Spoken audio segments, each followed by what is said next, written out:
Welcome back, everybody, to another edition of the Fatboyz Dynasty Podcast. Coming at you live, as always, Bo and Brant on the YouTube channel, presented by the Fantasy Holics Podcast Network. Brant, this is about to be a super special episode for us for a couple of different reasons. First and foremost, we got a big announcement to come up about the Sunday start sit. We're going to talk about that a little bit later on as the show goes on.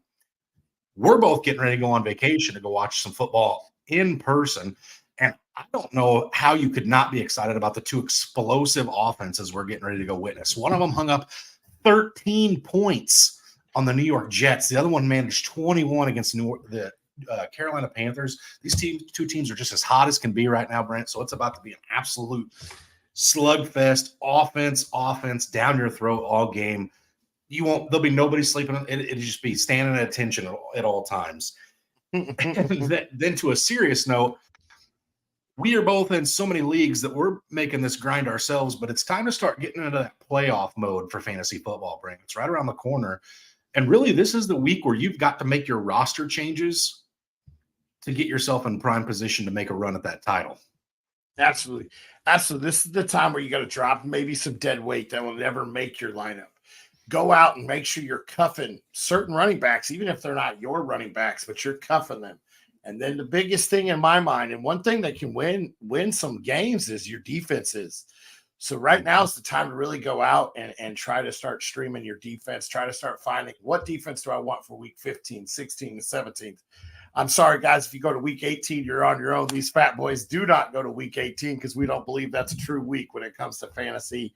So we will get you through week 17, though. Yeah, go ahead and write your commissioners of your league if you're going to week 18, because that's just insane. You get these teams that get first-round buys locked in, or maybe they can't make the buys, but they're guaranteed a playoff spot. They start resting some starters in matchups that don't mean anything in order to get themselves healthy for the playoffs. It's never good for fantasy. You got to get that out of your league. It just adds a lot of problems to things. So you can't do that. But nonetheless, Brant, we've got an exciting show on our hands today to get us ready for the playoffs. Let's get these bibs on. And let's eat.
All right, Brant. It's been a minute since we saw that. I had some technical difficulties on my end last week. We didn't get an episode out, so I want to apologize to everybody for that. But this is a special episode. We're getting ready to get you guys set up for the playoffs. We've got some defenses on tap that are riding high right now that have extremely easy schedules. Brant's got some other defenses to potentially look at streaming week by week. And we've got some handcuffs, running back handcuffs that you are must-owns for the playoffs, whether you own the guy that they're cuffing or not. These are guys that are worth rostering. And then, Brant, you've got some wide receivers to potentially look at as well. I have one name I want to throw out there myself. So let's go ahead and jump right into this, Brant. Let's start off with the defenses, because at the end of the day, it's not just coaches speak. Defense wins championships, especially if you have a league where a defense is in there. You can't be having defenses put up negative points or even single-digit points. So tell me what you've got for defenses, Brant. One of my favorite ones is one that's probably been dropped over the last few weeks, as we just saw them get derailed by the San Francisco 49ers. That's the Philly defense. Yes, their secondary is a little beat up, a little banged up, a little easier to get through on. But let's look at some of the teams they get to play that's going to be real easy to get to their quarterbacks. That's Seattle, who doesn't pose a whole lot of threat on the offensive line right now. The New York Giants, who knows who their quarterback is going to be at that time. And the Arizona Cardinals. These are teams that they really can create some sacks, get between the lines, or get get past the line and to the quarterbacks. I really think that the Philadelphia Eagles, could be a winning defense for a lot of teams. And like I said, they're very easy, probably easily to acquire on the waivers, especially with the fact that they just played San Francisco. Odds are they're probably still sitting out there. And I believe they have another tough matchup this week with Dallas. So if you can get them early, now's the time. Wait for waivers to clear, scoop them up, stash them on your bench. Get rid of some of that depth, like maybe a Trey Palmer who's never going to make your lineup. Get rid of him. Stash the defense for the playoffs. Yeah, and so sometimes it's hard to advocate, Brant, because you mentioned cutting the dead weight earlier before we hit the intro, and it's like that just makes me cringe because us fat boys, we don't cut dead weight. That's what makes us fat boys. But when it comes to this lineup, if you've got a guy in your lineup, and again, I want this to be known, if you've made the playoffs, Brant, you've got a good starting core and a couple good rotational pieces. Otherwise, you wouldn't be there, right? So you don't need those guys that are the low hanging, like dud, like just not picked over guys that you could set on the waiver and nobody else is going to pick up players when you could go out and stash one of these defenses. Like you mentioned, the Eagles, who just got derailed as you used against the Niners and are probably going to get exposed again this week by the Cowboys. But then that schedule gets really nice. And you're talking about juicy revenge games, which again, I think right now I'm a little scared of Seattle's offense. If they start going through DK, man, running the fastest play in the NFL this season, and that's against like Tyreek Hill, who's had some breakaway touchdowns. DK was on a next level this Thursday. So I do think that Seattle offense is bouncing back a little bit. So it does make me nervous, but that Arizona matchup. And then what was the other team you said they played in the middle there, Brant? You said the New York Giants. Tommy DeVito. DeVito. Two teams that hemorrhage defensive pressures. So yeah, if you can scoop up the Eagles and get rid of somebody who's, maybe you're holding on to an IR player because you're like, you don't have too many IR spots and it's not somebody who's going to start in your lineup next year, but you just cut ties and move on. And one of my favorite defenses to do, Brant, and I know this is going to sound homer-ish, but for those of you that have been paying attention, it's not. The Atlanta Falcons may be one of the best streaming offense or defenses for not only just currently riding hot streak, but for the playoffs as well, Brant. They've had plenty of turnovers forced, as well as plenty of interceptions, things like that, scores from the defense. And they have a very easy schedule. Tampa Bay with Baker Mayfield this week, which you and I will be at in person. Hopefully that defense balls out. They've got Carolina with Bryce Young, interim head coach, like just nothing going on there in town. Although Carolina did have their best offensive explosion against Tampa Bay this week, I don't expect much from them moving forward. Indy with a backup quarterback in Gardner Minshew and absent Jonathan Taylor, and then wrapping it up in Chicago against Justin Fields, who we all know can give up turnovers, Brant. Currently in like the lowest non-juiced, no bonus points for defenses leagues. They're averaging about 7.5 points in fantasy right now. And that's coming off some bad games in the middle of the season there. They were really good early, gave up some stinkers to the Titans, the Cardinals, the Vikings, and now they're back on track. They averaged in that league with no juice scoring, Brand. It was like 15 points, then 18 points. So they're doing really well right now, and I expect that to continue. This is another defense right now. I think they're ranked 16th currently, trending upwards in fantasy. So they should probably be available out there for you guys to go scoop up and score if you're not in a league with Brant, who's done it everywhere in every league I'm in. I have. I streamed them this past week because of that juicy matchup they had, and where they hung just enough points to get by that Giants team, or Jets team. Sorry, one of those New York teams that don't even know where they live. One of my other defenses is Kansas City, and I know a lot of people are like, "Oh, they're the offensive team. They're the offensive team."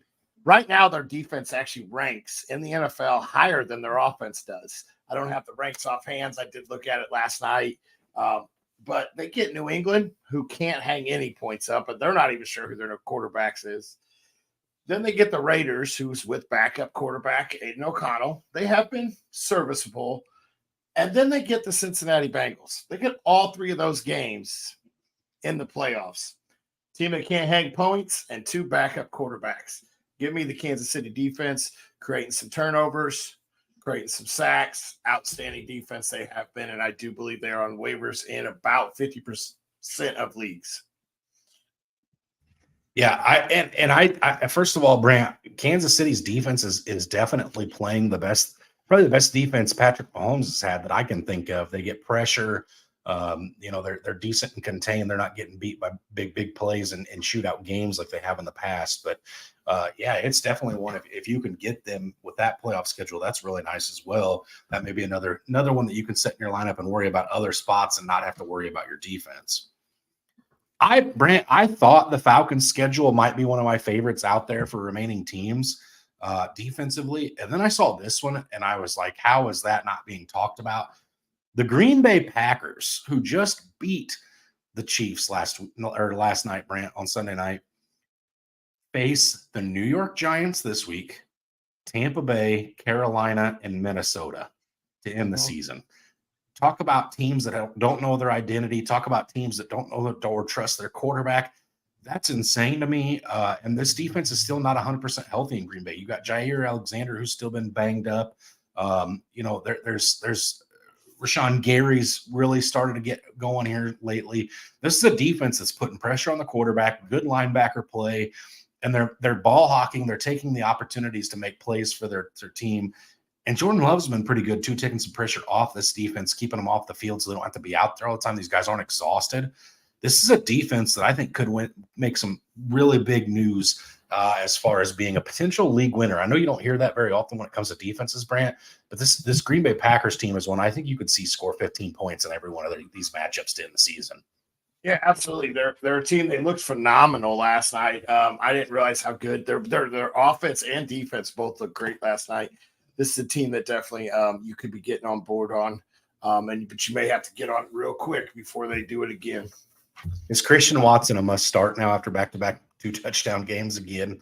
Is it the second half of the season? He's just the guy, or what's going on there? I think that he might be a very valuable flex start. And think about it. He is not going to be a dead weight guy. He would have been a dead weight guy prior to these 2 weeks. I think you might be talking about Romeo Doubs being the dead weight guy there. I'd have to go back and look at those stats a little bit more, but I think Watson's definitely, because you think about it, you haven't used him all year, probably. And now you got to slide him into your flex. Now you got to slide him into your flex. So I'm going to talk about, you don't have any more defenses, just singular defenses. Please go ahead with the streaming options. We're going to go into week 15. And guys, if you're going to stream some defenses, get on them early. Yeah, we're going into week 14, so you need to get your 15 defense, 16 defense. I do have a few leagues where I may or may not have 3 defenses on my bench just waiting for these weeks. Atlanta being one of them. Week 15, you got the Vikings got Cincy. Miami's got the Jets. Chiefs have New England. Saints have the New York Giants. And the Falcons have the Carolina Panthers. Probably the best 5 defenses to go stream. At least 2 of those are probably sitting on your waivers. And then week 16, you're looking at the Steelers who have Cincy. Steelers defense is always good. Green Bay has Carolina. Washington has the Jets. Denver has New England. And Philly has the Giants. Another 5 defenses that could very well help you out. Now, week 17, this is probably my favorite matchup. You got the number 1 defense in Cleveland going against the New York Jets. That's probably the best streaming option. So if you can get a hold of that one, go ahead and grab that. Then you got the Jags versus Carolina, the Rams versus the Giants, Kansas City versus Cincy, and Philly versus Arizona. Those are 5 defenses for each one of those weeks that you guys can get ahead of the game and go stash.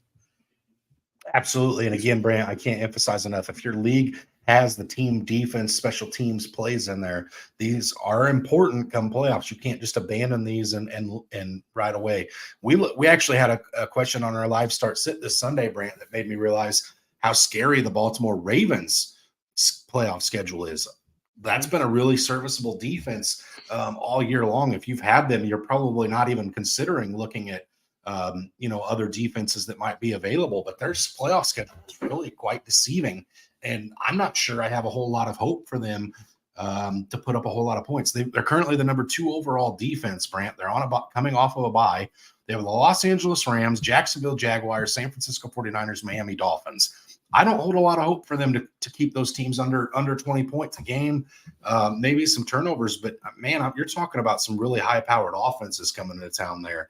And this is why I say you go if you're the team that owns Baltimore, you've been extremely happy with what you've got with them so far, Brant. Maybe your team's playing really well. You're first or second seed in the playoffs.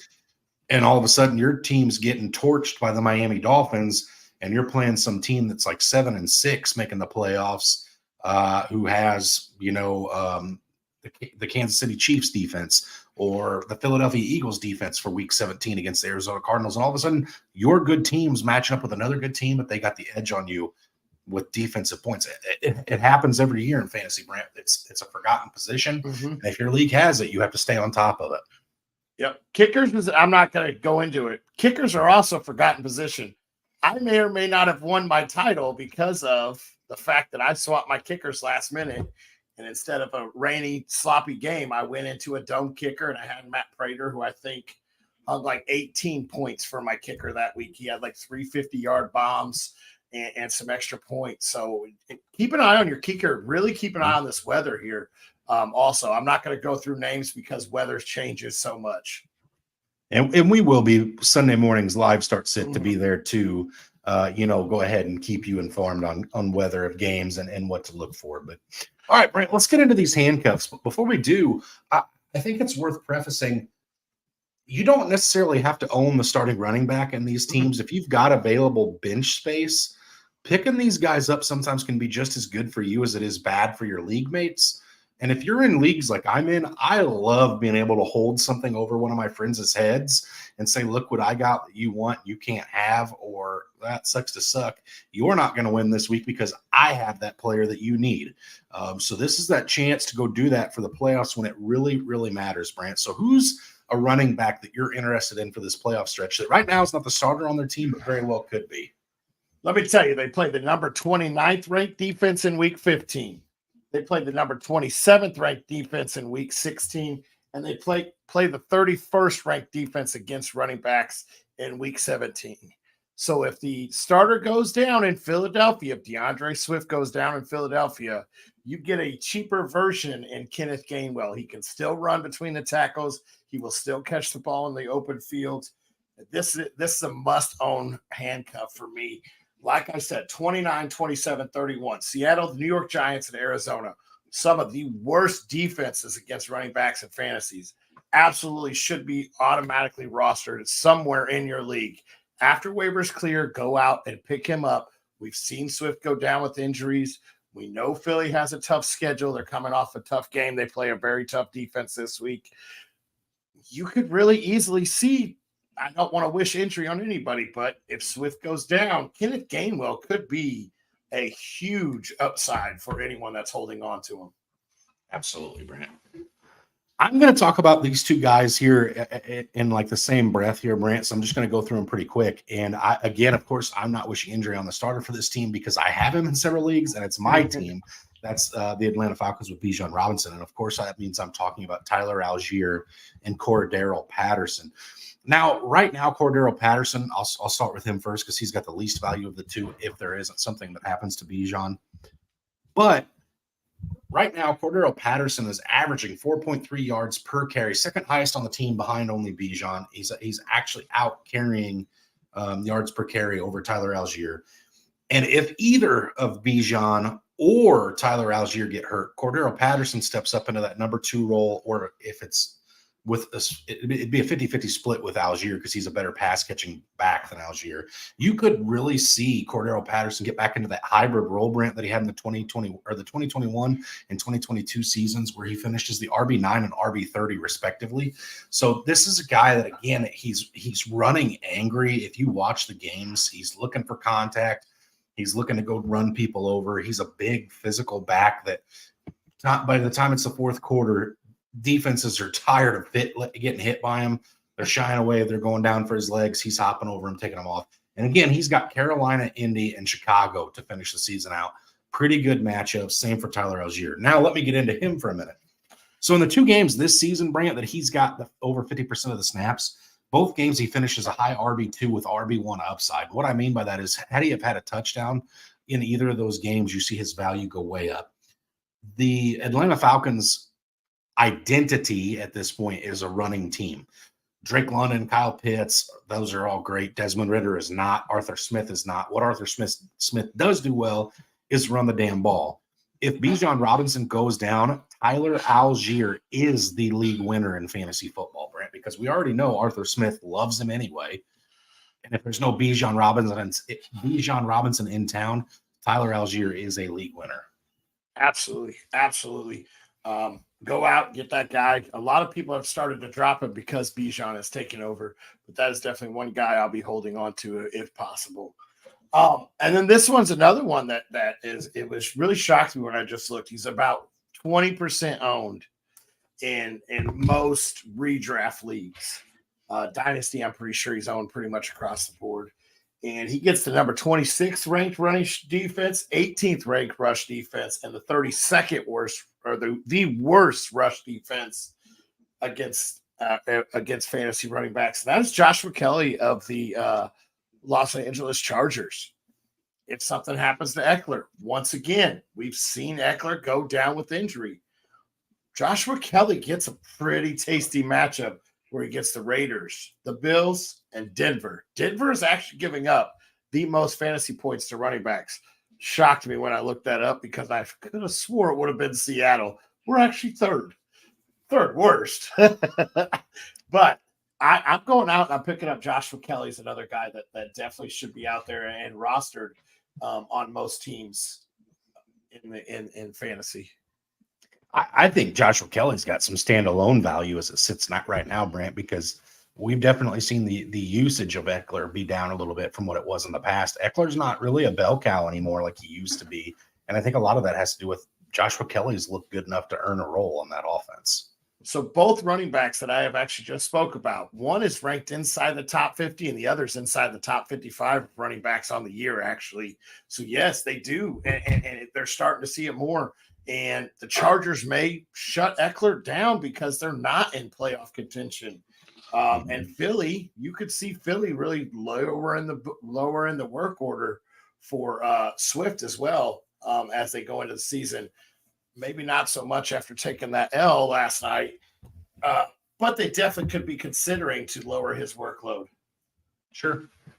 All right. My last one, Brant, is a guy that I think there's probably a good chance in some shorter bench leagues he's probably available. And this is a guy that I think if he's out there, you absolutely have to pick up, whether you own the running back in town or not. This is Elijah Mitchell of the San Francisco 49ers. And again, I'm not wishing injury on CMC, but how many times, Brant, have we seen that man miss games or miss time because he gets banged up, because he gets hurt, because he runs hard? He's involved in every play, whether it's pass catching or running the ball. His workload is just through the roof. And in his absence, Elijah Mitchell is a darn good fantasy option. And again, this is a team that has a fairly routine playoff schedule, I guess.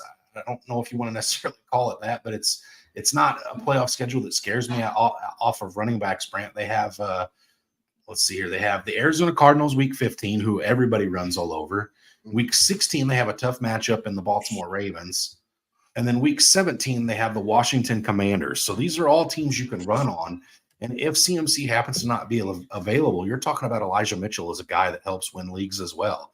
And I know it's easy for me to sit here and pound the table and say, if these guys are league winners, but you're talking about a high probability of something potentially happening and you hurting the other people you're playing, or if you own CMC, it's a no-brainer. Yeah, absolutely. This is the guy that you definitely need to go. I was laughing because one is ranked the 31st, one's ranked the 21st, and one ranked the 11th against the running backs and what they'll play. But yeah, if CMC goes down, I've held on to him in our dynasty league the entire time. He's only 24% owned in redraft leagues on Sleeper, or 25%, sorry. So definitely he should be out there, especially in, like you said, the shorter bench ones. And he's a guy that if CMC goes down, he's definitely going to win you some leagues. So absolutely is a guy that should be rostered, especially if you're not a CMC owner. Odds are the CMC owner probably has a bye or is locked into probably the top 3 seeds right now. I would try to be picking up his handcuff right now and stash that, because if CMC gets hurt or they slow down his workload, Mitchell has a huge upside. Absolutely, Brian. Absolutely. So tell me, you've got a couple teams of wide receivers that you like their matchups. So go ahead and take me through that, and then I'll talk about the wide receiver that I kind of like personally. You and me have been banging on talking about these wide receivers from Greg Dortch to Marquise Brown. The Arizona Cardinals, they play San Francisco 49ers. I know, big, scary 49ers. They're 17th against the wide receiver, actually. They do give up some points through the air. Most of the time, it's garbage time. But guess what? That's always fun time in fantasy. Then they get the Chicago Bears, who are actually better against the pass than the San Francisco 49ers. But once again, it is still the Chicago Bears. They still give up big plays. And then they get the Philadelphia Eagles, who are the worst against pass catchers right now. So Arizona gets the Niners, Chicago, and Philly. Decent matchups going into the playoffs. Probably a couple guys that are still on waivers. Greg Dortch is probably still out there. Michael Wilson's a guy that I would maybe be keeping an eye on my watch list if he comes back. And then Marquise Hollywood Brown is another guy. Rondale Moore's probably out there too. Rondale Moore's another one. This one, you got to play Homer. I get to play Homer now. It's the Seattle Seahawks. We get Philly in week 15. Then our schedule, we finally get out of our gauntlet of teams that we've had to play. And we'll get Tennessee, who's 24th against the pass, and then Pittsburgh, who's 25th against the pass. Yeah, Pittsburgh rushes the passer pretty well, but they don't cover the pass pretty well. Then everybody wants a piece of this third one. That's the Kansas City Chiefs. Go out, get you a piece right now. Rashid Rice is the greatest piece probably to be owning right now. Go out, make sure you grab yourself a little piece of this offense. They get New England, the Raiders, and then Cincy.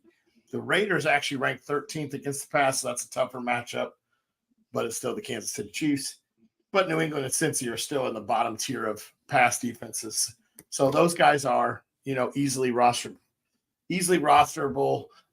When it comes down to Arizona, we talked about the multiple backs that are probably available. Seattle, you probably can go out and get JSN. And if you're in a deep league, go pick up Bobo, because if something happens to any of these wide receivers in Seattle, Bobo's the next man up. And we saw what he did in DK's absence. I believe he had 2 touchdowns in that game in DK's absence earlier this year. And then Kansas City, we talked about what you got. Kadarius Toney's there. Watson's there. And Rashid Rice, if he's still available. MVS is the guy that Pat looks for, Mahomes looks for on deep balls. Yep. Hasn't been great, but he is still there, gets plenty of opportunities. I doubt Rashid Rice is available, but man, if he is, you got to scoop him now. Mm-hmm. He's on fire right now. He doesn't come out of my lineup at this point. Brant, the guy I want to talk about is a rookie I kind of liked, then I didn't kind of like, then I kind of liked, then I didn't kind of like. And now I kind of like him again, but it's at a cost of a veteran that I've really loved this year. And that's Jonathan Mingo of the Carolina Panthers. Mm-hmm. This guy has slowly become the number 1 wideout in town. Bryce Young's really starting to form a chemistry with him. I'm still not writing home about Jonathan Mingo as a wide receiver 1 in the NFL or in fantasy football. I still think they address that.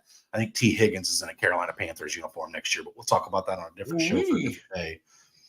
But Jonathan Mingo, the last 4 weeks, Brent, has been doing what we've expected out of Thielen every week. 7 targets, 6 targets, 6 targets, 10 targets in a sloppy wet fest this weekend, where if I was Bryce Young, I'd be going to the trusty sure-handed vet and Adam Thielen, but he wasn't. He was going to Jonathan Mingo, who made play after play after play after play this week. And it's the best I've seen the Carolina Panthers offense look. I watched that game last week for a couple different reasons, divisional game, as well as I'm getting ready to go see the Bucs in person, right? So kind of wanted to see what they had going on. Jonathan Mingo was the star of the show, and it was quiet how he did it, Brant, because it was just 10-yard catch, 7-yard catch, 13-yard catch, 8-yard catch. It's just quiet all day long, but he was just catching the ball. Bryce Young was looking his way all the time. This is a guy that I think, again, in those deeper leagues where maybe I don't want to carry 4 tight ends into the playoffs, or my quarterback's coming through. I've got Josh Allen as my quarterback. The Bills are finishing up their bye week this week, getting ready to come back. Maybe I've got some, extra quarterbacks I can drop off my team, and I can go pick up a guy like Jonathan Mingo. This is a guy that I think ends up having some flex appeal for you moving down the stretch. Really, that's a guy that if you can go get a hold of him in Dynasty now, might be your last possible chance to make a move to go get him. Yeah, I absolutely loved it. I liked Mingo going into this year. I've been a little grossed out by Carolina's offense. Haven't really wanted to watch a whole lot of it. I drafted Bryce Young as my number 2 quarterback, and it's been ugly this year in my Superflex Dynasty. Yeah. Well, it's looking up, just like Bryce Young is to all of his offensive linemen, Brant. Right. All I right. just wanted to get a guy that was the same height as me. This is talking about disappointing, Brant. This is not good, but we have to talk about it. It's our job. This is what we get, we're here to do. Thursday night, we have the New England Patriots at the Pittsburgh Steelers. There's a game. Steelers favored by 6 points. A grand total line from Vegas of 30.5 points, Brant. So it's going to be a snooze fest. I heard a rumor maybe that Bill Belichick might be dusting off the old Pete Carroll 12s and getting out there under center for the Patriots. Just let me do the damn thing myself, he's saying. They put him on the graphic for the Thursday night game. He's got to be in there. Man, you talk about a bad football game here, Brent. Did Malik Cunningham get any shot in that game this week? I don't remember it. I know Bailey Zappi was not impressive. Man, give him a shot, man. I'm going back here to look. That's what I want to see. If I'm going to pick anything to see in this gross game that's going to be on, let me see a shot. Let me see Malik Cunningham get a shot on the field. It can't be any worse than what they've been trotting out. Also, keep an eye on Ramondre Stevenson. I know he went out, and Zeke looked pretty good. 17 carries, 52 yards, 4 catches for 40. Not a bad game for Zeke. Yeah, I really want to see them give Cunningham a shot. That's about all I want to see in this. And then I think Kenny Pickett's due to miss some time too as well. Yeah, Kenny Pickett actually underwent ankle surgery today, successful ankle surgery. Not putting him on the IR, but he is expected to miss a few weeks. So it'll be Mitch Trubisky under center for the Steelers. So there you go. There's that. Makes it a little bit better. And then Ramondre Stevenson is also extremely doubtful. Right now, the last I'm reading out of camp is that they're expecting him to miss a few games potentially. So gross. If you love punters and field goal kickers, this game is for you. Really go out. Where is the game at? I didn't look. Is it in Pittsburgh? Oh, if the weather's nice, you might go get yourself a kicker. But you brought up Zeke, and the reason I want to bring up Zeke is one of these guys that also has very favorable matchups. So if Stevenson is going to be missing some time, Zeke's only owned in 40% of redraft leagues right now. So Zeke's a guy that is on the top of my waivers right now. He does have a very, very tasty playoff matchup. So that's one guy that I definitely would be looking for. Man, that's going to be gross. He is on the injury report as of now. I don't remember why. I just saw him get changed to questionable.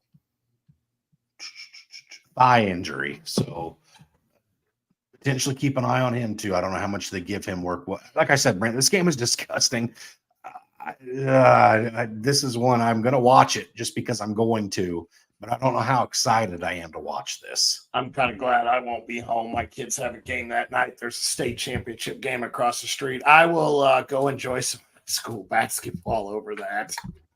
I don't blame you. Yeah, because there might be more points.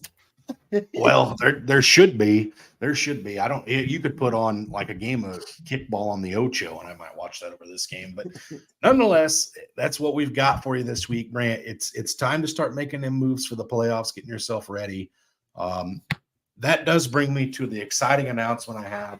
Brant and I are obviously going to be MIA this weekend from the live start sit Sunday. We hate to do that to you guys, but I do want everybody to know we're leaving you in very, very capable hands. We've got the man, Josh Rodriguez, and Patrick Jacks getting on here, covering in our absence. They got some big trousers to fill, massive weight line, massive dents and chairs to leave this weekend. I better hear their menu. I better hear their menu.